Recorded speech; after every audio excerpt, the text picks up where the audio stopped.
Welcome to the SPAC Alpha web series. My name is Dan Dabrowski, and today my guest is Louis Camhi. He's a founder and CIO of RLH Capital, and his fund focuses on core SPAC ARB, buy rights, and he also runs SMAs for other SPAC strategies. His experience far predates the SPAC boom, and we discuss how he got here, his take on the space, and his outlook for SPACs. Please enjoy my conversation with Louis Camhi. But could you give me some background on yourself? Sure. So I went to NYU, Stern School of Business. My first job out of school was at Credit Suisse doing investment banking in the mergers and acquisitions division, which was a great experience. In 2013, I joined a hedge fund that was starting up called Three Corner Global, very traditional fundamental long short Tiger Cub style. I was there for about 5 years. That fund shut down in 2018, at which point I joined Citadel. So I covered fintech and asset managers at Citadel. I was an analyst on a financial team, ran my own portfolio, and parted ways with Citadel in September. And then as I was thinking about what to do next, I'd always kind of observed these inefficiencies in the SPAC market. I've been investing in the SPAC market personally and professionally since 2015 and thought it would be pretty interesting. And this was before the market kind of exploded. And so, once my non-compete expired, which was in September 2021, I launched RLH Capital to focus on the SPAC opportunity. And a lot of people ask me what RLH stands for. I couldn't come up with a creative hedge fund name. And so RLH is the first initial of each of my kids. And they were involved in the logo picking process. And that's a topic for another show because that was quite eventful. So that's a pretty safe bet to make everybody happy here. So what is your focus for the fund? So the thesis for RLH was that there's opportunities to make money at all points of the SPAC life cycle. So that starts with risk capital, that starts with IPO and anchors, that's trading them before a deal is announced, after a deal is announced, and ultimately after they're closed. The thing is, as a small fund with one investment professional, you can't do everything at once. And so what I've decided is to focus on the lower risk aspect of SPAC investing, and that's a lot of SPAC arbitrage and some option strategies where you're harvesting some yield against a SPAC portfolio. And the beauty of that strategy is you have downside protection. And it's the only time in my investing career where the downside case is still actually a positive return. So that sort of tees it up for how you view the SPAC market. But how do you see the current state of everything? Well, we can even go more macro than the SPAC market, right? Markets right now are in a pretty tumultuous state. The macro is challenging both when you think about political, forgetting politics, but just what's going on overseas right now is really tragic. And, then, domestically, you have Fed policy creating some uncertainty. So I think more broadly for markets, we've seen a ton of volatility, and that's no different for the SPAC market. And so add into the SPAC market that it's been historically perceived to be a more speculative asset class. And as we know, if you look at your stock portfolios, anything speculative has been hammered. So it's pretty challenged for the SPAC market right now. And access to I think one of the reasons we saw such tremendous growth in the SPAC market was this perception of access to capital. You think about the PIPE market flourishing a year ago versus now it's very difficult to raise a PIPE. And so, right now the SPAC market's tough. And I think you're going to have to see a lot of these sponsors pivot into, different assets than they were looking at a year ago. And from an investment perspective or an investor's perspective, how are you looking at that from them needing to pivot into new assets? Well, I think it'll be net positive, right? If you think about, if we do a quick history lesson, and I always give this story, if you think about Nikola, 2 years ago, the deal was done $10 a share, quickly trades to 80. And if you're a SPAC sponsor, you look at that template and you say, okay, so the market wants these more venture capital type growthy assets. There's no revenue today, there's maybe prototype, and that's what the market wants and is paying for, so I'm going to follow that playbook. And so they went ahead and we saw tons of EV deals, just tons of companies more broadly speaking that were pre-revenue or pre-profitability. And the market as a whole has pivoted away from that. And a lot of people in CNBC, hates on SPACs, but whether it's Beachbody, which came public through a SPAC, or Peloton, right? It's the same business characteristics fell out of favor. Like you think about a Robinhood or a Coinbase, those weren't SPACs, but they had some of the same business characteristics, and those fell out of favor. And so when I think about what's in favor right now, it's more quality value names, and not that they haven't been impacted by this market sell-off, but clearly not to the same extent. And so I think you need to see a sponsor pivot to companies that are EBITDA positive, that are reasonable valuations. And I mentioned a few minutes ago that the pipe market is closed. That's mainly true for equity pipes. If you have a structured pipe, which is like a convertible preferred instrument or convertible debt, that market is still open. And so if you have a profitable business, it can afford to have one of those securities in its cap table and help you kind of raise the appropriate capital to come public. So you just mentioned the structured pipes. Why go that route? Well, a lot of the assets coming public are still interesting and good businesses, but there's this negative technical dynamic when the deals close, the stocks sell off. And so if you're participating through a structured pipe, you're protected from taking a big negative mark when that stock trades down. And instead, you can start thinking about what does this story look like in 3 years when I'm looking to convert? And along the way, you're getting a reasonable interest rate as well. And so it kind of solves a lot of different problems. It solves the sponsor and SPAC target issue of we need capital, and it solves the investor issue of, I like this business, but I'm very concerned about the near-term market dynamics. I don't want to have to explain why I just bought something at 10 and it's trading at 7. But if I can look past that because I'm in a structure that protects my investment, then that's a win-win. And what are the terms looking like as it currently stands? It tends to depend, like whether a business is profitable or not. You're seeing anywhere between high single-digit and low double-digit coupons. You're seeing anywhere from conversion prices that are at a slight premium, so 11.50 like the warrants, to a slight discount.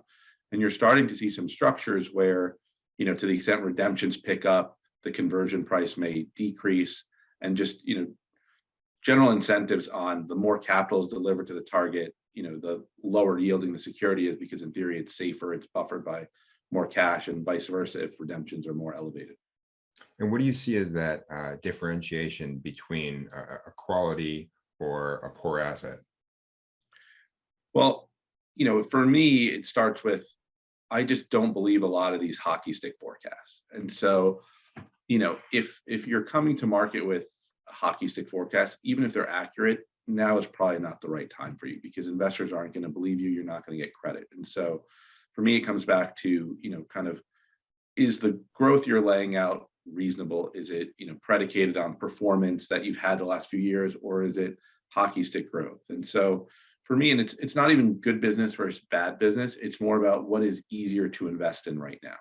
And so you see something like Cone Robin SPAC, which is, buying into a European lottery player, and it has real revenue and real cash flow, and, some positive news this morning too. But, to me, I look at a story like that, quality sponsor, quality asset, like that's really interesting and easier to get more comfortable with than something that could be really interesting, but just doesn't have, the positive cash flow right now to support your downside protection.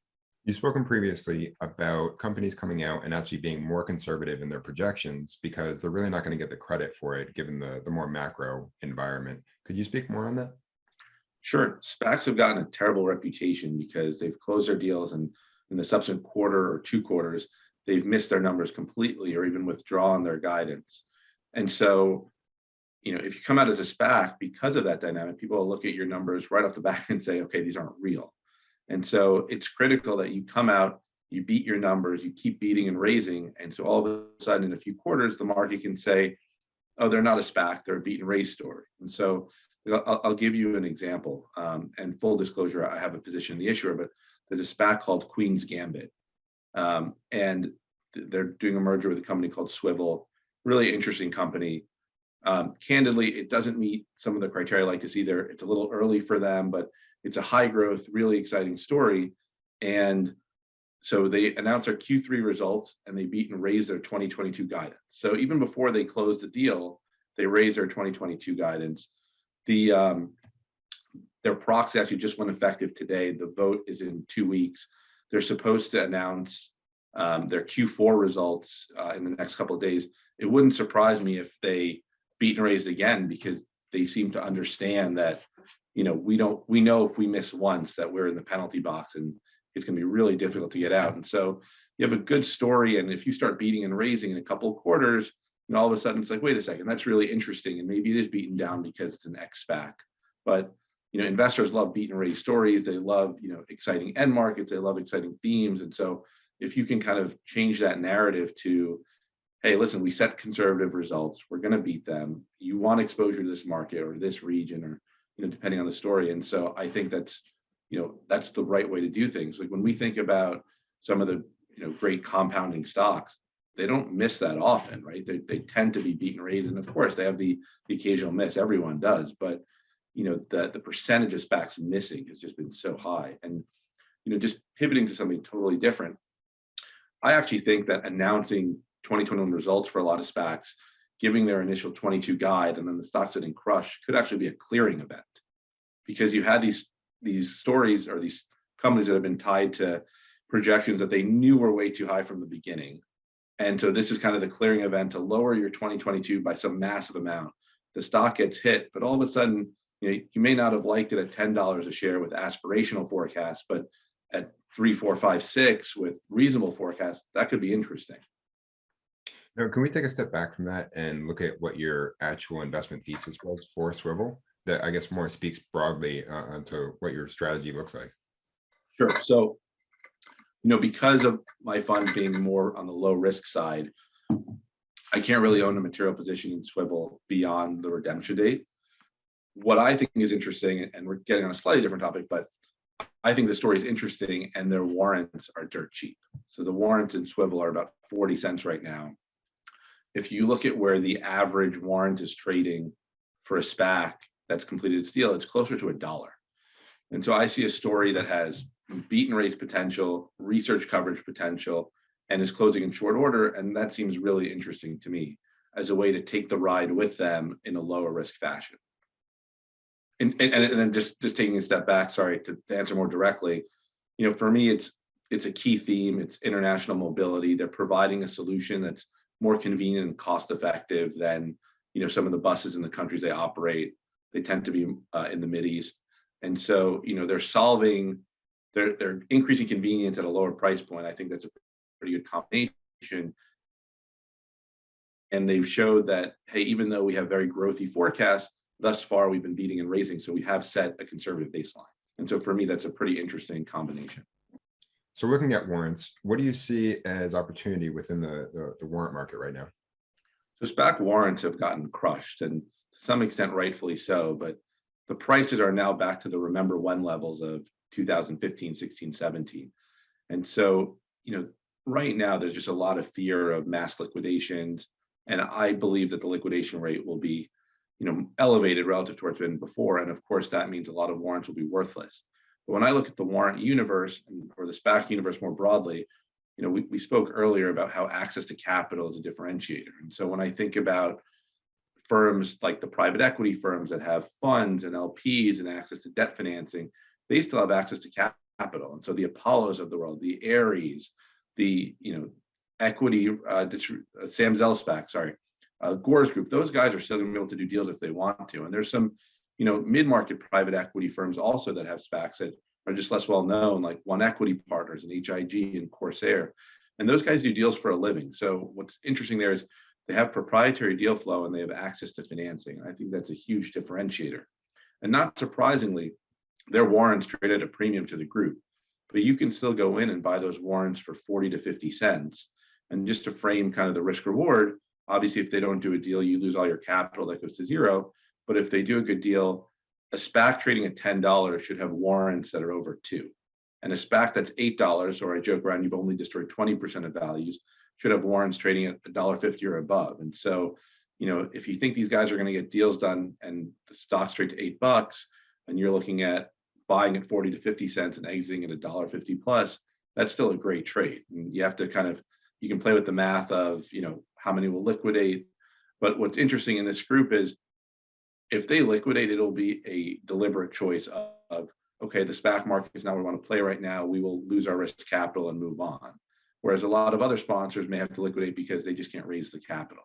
But, I just don't see an issue with Apollo raising capital what's interesting about these investors is they tend to have longer durations. And so going back to the de-SPAC volatility dynamics, they can actually ride it out and say like, okay, yes, it traded from 10 to 7, but we have a 3-year horizon and we're really excited. And we think after 3 years, we're exiting at 25 and we don't really care. And hey, maybe we'll even buy more. And so there are some opportunities, but as I described my fund strategy being at the lower risk, what I'm describing right now is definitely the higher risk, higher reward spectrum. And so I actually run a separately managed account focused on that opportunity. And that's the understanding that, listen, if it works out, you're going to make a lot of money. And if it doesn't work out, the losses will be, will be real. Whereas at the core SPAC ARB and buy right stuff I'm doing, the downside case is really closer to 0%. And so it's completely different risk reward. Now, can we take a look at the vol ARB that you're structuring? Sure. So one of the strategies I've spoken about in the past, although candidly it hasn't been actionable until recently, warrant arbitrage. So what warrant arbitrage means is you can buy the stock synthetically through the warrant for a cheaper price than buying it in the open market. So let's look at an example real quick. SST, which is called System 1, it's a Bill Foley SPAC, it closed its deal. Right now, the warrants are trading for $1.83. They have an $11.50 strike price, so adding the $11.50 to the $1.83 gives you an implied purchase price of $13.33. If you were to buy the stock outright right now, it's trading at about $15.44. So by purchasing it through the warrants, you're actually buying it for $2 less than by buying the common. Now, that's all exciting and whatnot, but the warrants right now are not exercisable. And so it's an arbitrage on paper. And so the two questions you need to ask yourself are, when are they exercisable and how do I hedge that out? So in terms of when are they exercisable, the company's already filed their initial S1. They need to get their 10K out, which they say they're going to do by the end of March. And after that, the S1 can go effective. And so, that's about 2 weeks time, hopefully. So that's part one. And part two is, so how do you hedge it? Well, right now, there's no short borrow available because this is a very low float stock. And even if there was, the indicator rate is 65%, which you really don't want to be paying. But you're able to write call options against the warrant and just the same way you're synthetically buying the stock, you can synthetically sell it. So I've chosen to go out to May. You can do the Aprils, but it only gives you about a 2-week cushion for the S1 to go effective. And we know the SEC is running a bit slow right now, and SPAC specifically. So I prefer to have a little more cushion. And you can even go further out than May.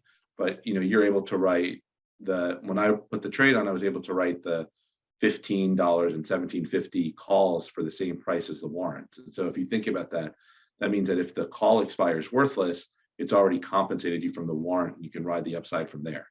But the hope would be that before options expiration, the S1 goes effective and you're able to exercise the warrant and close out the trade. Right. So you essentially just collapse the position entirely.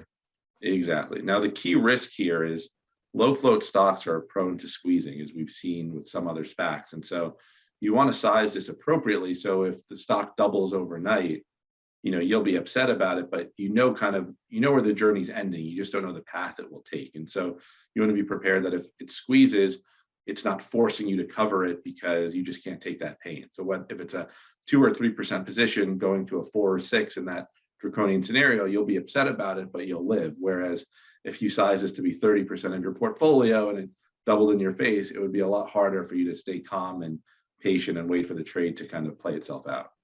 Right. So part of that risk mitigation is just coming down to sizing. Absolutely. Now, you spoke about something interesting about SEC comments and how long it's taking for them to respond.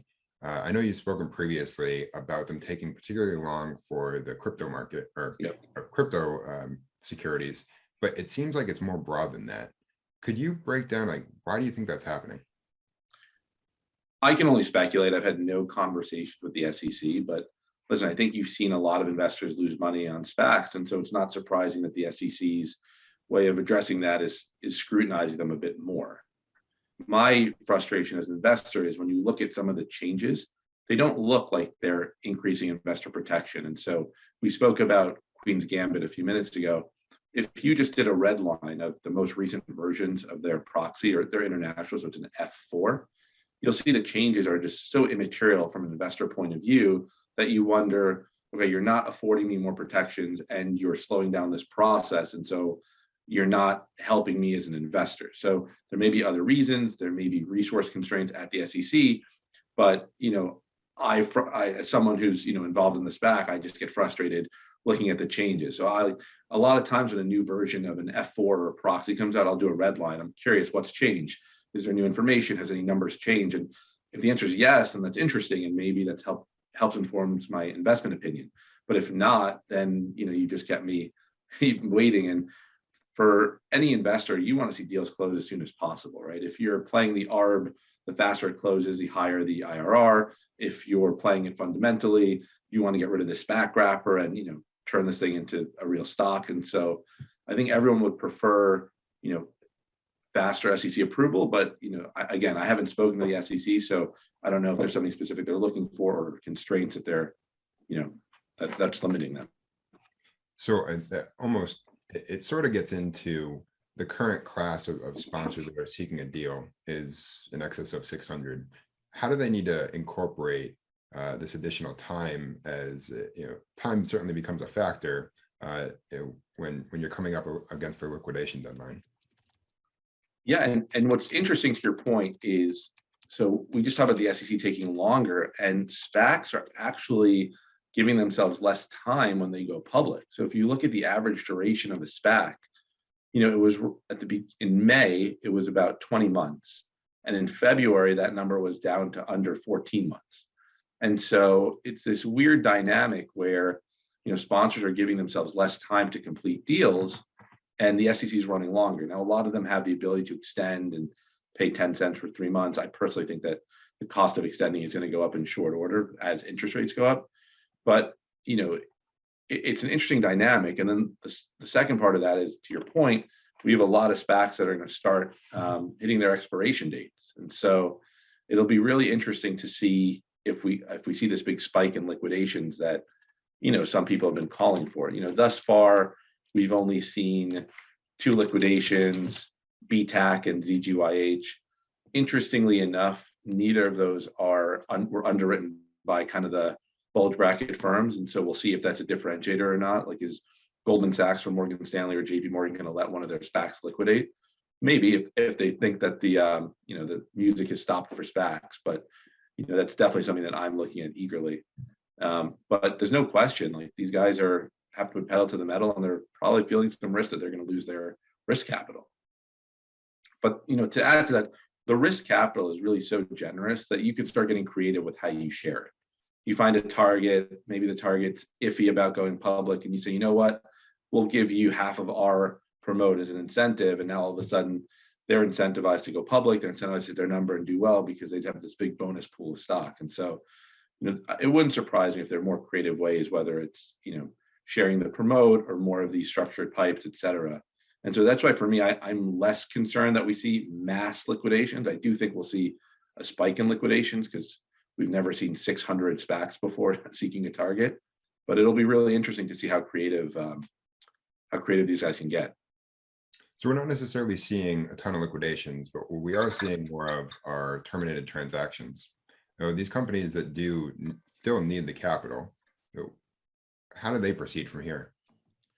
Well, it's interesting. There was an example, and of course, I just can't remember the name right now, where a company terminated SPAC deal and then a couple of weeks later raised capital at a higher valuation than the SPAC transaction. And so, private markets and public markets are always very different, but I think there's still opportunities. In fact, there is a deal today, VPCB's SPAC. Let me pull up the name of that deal real quick. It terminated its deal, but VPC, through its private ventures, still made an investment in the company. And so even though the deal, this was called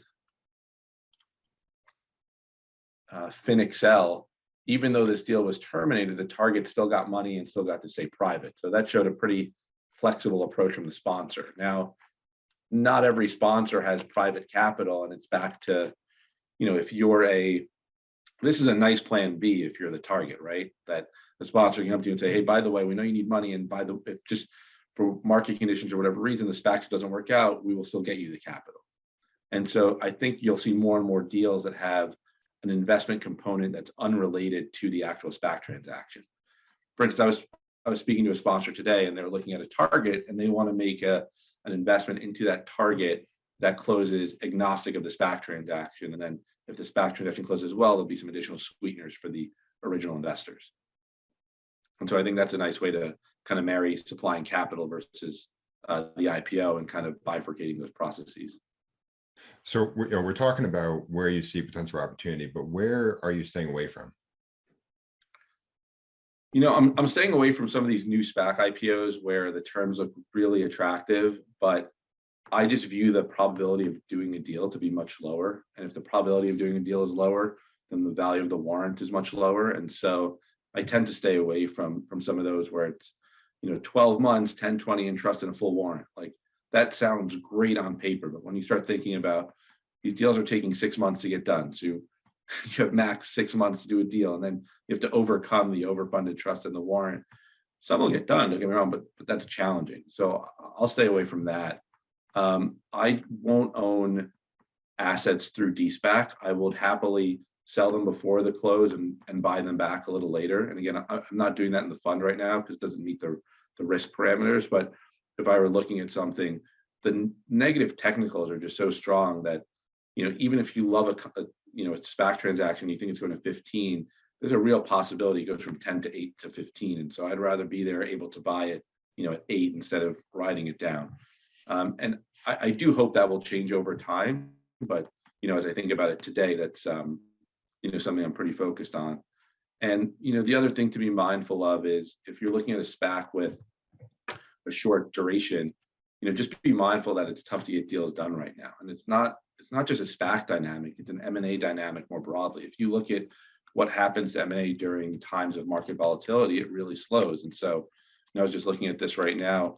The volume of M&A deals in March is down about 30% year over year. And in February, it was down 7%.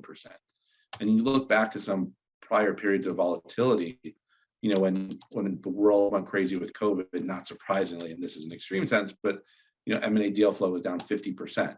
And you go back to 2018, which was kind of, the Fed started tightening there and the market sold off. And in December 2018, volumes were down 50% year over year. So M&A as a whole is a very cyclical product.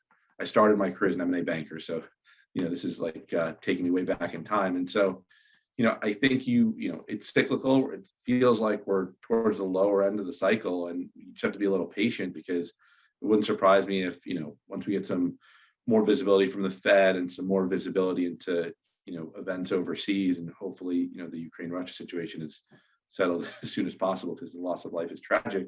Then we get more visibility on M&A and whether that's strategic or SPAC or private equity firm.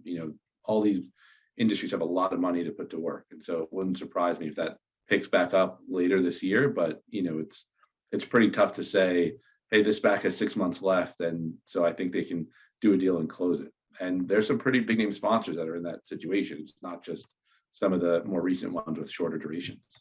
It's an aggressive timeline to try to close a transaction. Yeah, I mean, listen, if we want to be really let's talk about the Chamath complex, right? Because Chamath used to be known as the SPAC king, and if memory serves, his SPACs expire in, I think it's October. I'm going to tell you right now, and so that just gives you very little time to announce a deal. And it's not like he's just starting now to work on them, but he probably needs to announce a deal soon, unless he plans on at early October, unless he plans on paying for an extension. Or if the stock's over 10, you don't have to pay for the extension, but filing for one. And so he has 2 SPACs, and IPOD and IPOF, that they're coming up quick on a little over 6 months to closing. And so we know the SEC is slow. We know bigger SPACs like that, he's probably going to do a more interesting, complex deal if he can get it done. And so it's going to be really interesting to see how the next couple of months plays after that. So can we take a look at this from more of a fixed income opportunity? Sure. So I actually describe my fund strategy as fixed income plus plus. So that really resonates. And there's a lot of different ways to look at this as a fixed income investor. So let's start first with, if you're a fixed income investor, you can buy, just a SPAC common. And right now, that's yielding about 2.8%. And so what's really interesting about that is it's 2.8%, but it owns treasuries. And so you look at 2-year treasuries, and last I checked, they were yielding 1.85%. So you're getting an extra 100 basis points just for owning a different structure. And if you're an individual, you may get tax benefits because you own it for more than a year, and so it's long-term capital gains instead of interest income. So that's pretty interesting. Although I understand why investors may not want to play for 2.83%, but it is a treasury replacement. Then you take it one step further. What if I just own the unit and look at a unit that maybe has IPOs at $10, has 10, 20 in trust and a half of a warrant, and you sit there and to make the math easy, let's say that has a year, which I know I just spoke about. I don't love the 1 year duration, but it just makes the math off the top of your head easier. So all of a sudden, that if all goes well, like you're getting your 10, 20 back in a year, that's a 2% gain. And if you're able to monetize that warrant for, right now the average warrant trades at 30 cents. So that would give you a 5% total return. And if they can actually get a deal done, it could be closer to $1. And now all of a sudden, you're at a much higher high single digit return with no risk. And so that to me is really interesting compared to, high yield or corporate bonds. And so you kind of, it's really more like a convertible bond, except you're not taking underlying credit risk. Why does that 100 bip differential exist? Great question. I have a couple of calls with corporate set up to talk to their treasurers and have this conversation.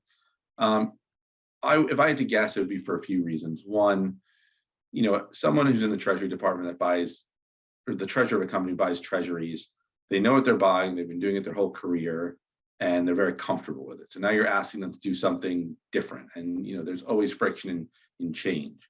And so now you're saying earn an extra 1%. And some guy's sitting there saying, if I earn the extra 1%, I don't get paid anything extra for me personally. And heaven forbid I lose $1, I get fired. So the incentive structure for the individual at the company is not, structured in a way that, supports pursuing this. And so that's one thing. If you're looking at a company that's regulated, typically regulators give treasuries kind of the highest perception of safety, and rightfully so. And a SPAC, even though it really just owns a treasury, is still perceived to be an equity. And so you may get different credit from your regulator. So there's a couple of reasons, but I would chalk up the biggest one to the incentive structure doesn't really support someone taking that risk and putting their career on the line, so to speak, for an extra 1%. But I see that opportunity, and those are calls that I'm constantly having. Like, you look at some of these companies like ADP that report their float income. It's part of the story. It's why when interest rates go up, people, get excited for ADP. It's like, well, why wouldn't you want to get an extra 100 basis points? And so, it's companies like that where maybe there's some opportunity, and I'm trying to knock on some doors and see. I haven't found a taker yet, but maybe the next time we do this podcast, I'll have some positive developments. So we've discussed what your view is of the SPAC space, where you see specific opportunities, and what the current state of the market looks like. But what are your expectations for the SPAC market going forward? Well, what I would like to see, and I don't know if this is fair because it's not, I don't know if it's what I expect, but it's what I'd like to see is you have a couple of companies come in, they do these deals that are EBITDA positive, reasonable valuations. Out of the gate, they kind of beat and raise, or at least hit their numbers. And all of a sudden, the perception of the SPAC market starts changing. And that is not an overnight process, but in 6 months, could it start? Absolutely. And I also think we need to see redemptions, because 4 guys in a WeWork shouldn't have a SPAC. You should have a SPAC if you have proprietary access to deal flow and access to financing. And it was just too easy to raise a SPAC. You and I could have raised a SPAC a year ago. And even though we spent a lot of time studying this market, we don't have proprietary deal flow. And if we had to raise a pipe right now, we would probably really struggle. And so we may be able to trade in the public market version of a SPAC, but we should not be on the deal making side of it. And so I think a lot of that has to play through. And that's back to my, what I said earlier, like I'm willing to pay for quality in the warrants because in my opinion, it's just more actionable. That, if you're a target and you're coming public and you have the choice between Apollo or another SPAC that you've never heard of, that you have all these other questions about, you're probably going to go the route of Apollo, even if it means a slightly lower valuation. It's just a credibility issue at a time where SPAC credibility is pretty constrained. And so I think that's a slow process. I would really hope to see that, we were talking about the reset associated with 2020 earnings. So I'd really love to see that, these stocks that have gotten battered and have gutted their numbers are now able to start, rebuilding up. And so, we'll see where it goes. I mean, I think I joke around. I think the playbook is really simple. Whether or not a lot of these SPACs see it and execute on it is a different story. And with that, thank you for taking the time to speak with me today. Absolutely. Always a pleasure.